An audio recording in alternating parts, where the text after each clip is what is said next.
અમરેલી જિલ્લાના જાફરાબાદના ટીંબી ચેકપોસ્ટ ઉપર પોલીસ દ્વારા 31ની પૂર્વ સંધ્યાએ સઘન ચેકિંગ હાથ ધરાયું છે। ત્યારે ભાવનગર રેન્જ આઈજી ગૌતમ પરમાર તેમજ અમરેલી એસપી હિમકરસિંહના નિર્દેશ અનુસાર સાવરકુંડલા ડીવાયએસપી હરેશ વોરા તેમજ નાગેશ્રી પીએસઆઈ પલાસ તથા પીએસઆઈ સોલંકી તેમજ પીએસઆઈ ઝાલા સહિત 15 પોલીસ દ્વારા સઘન ચેકિંગ હાથ ધરાયું છે। 31 ડિસેમ્બરના દિવસે ઉના અને દીવ તરફથી આવતા જતા વાહનોનું સઘન ચેકિંગ હાથ ધરાયું છે।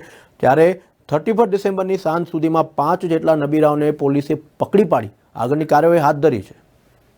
ભાવનગર રેન્જ આઈજીપી શ્રી ગૌતમ પરમાર સાહેબના આદેશ મુજબ અને અમરેલી જિલ્લા પોલીસ અધિક્ષક શ્રી હિમકરસિંહ સાહેબને સીધા સુપરવિઝન નીચે આજે સમગ્ર જિલ્લામાં આ વાહન ચેકિંગનું 31 ડિસેમ્બરને લઈને ચાલુ છે કાર્યવાહી। જે અનુસંધાને આજે ટીંબી ચેકપોસ્ટ ઉપર મારા સુપરવિઝન નીચે 2 પીએસઆઈ અને 15 માણસો આખી રાતનું આ ચેકિંગ છે જુદા જુદા વિભાગની અંદર, જેમાં કોઈ પ્રોહી પદાર્થ પીધેલા હોય, ડ્રાઇવિંગ કરતા હોય કે કબજો હોય એની ચેકિંગ કરવાની અને શંકાસ્પદ ચીજવસ્તુઓ ચેક કરવાની કામગીરી ચાલુ છે। કારણ કે ઉના તરફથી જે આવતો રોડ છે એ દીવ તરફથી આવે છે, એટલા માટે આ ખાસ ચેકિંગ આજે 31 ડિસેમ્બરને કારણે રાખવામાં આવ્યું છે। અત્યાર સુધીમાં 5 વ્યક્તિઓ મળી આવેલા છે, જેની વિરુદ્ધ કાર્યવાહી ચાલુ છે અને આપ જોઈ રહ્યા છો સઘન ચેકિંગ અત્યારે જે છે એ ચાલી રહ્યું છે અને રાત્રિ દરમિયાન આખી પૂરી રાત સુધી આ સઘન ચેકિંગ ચાલવાનું છે।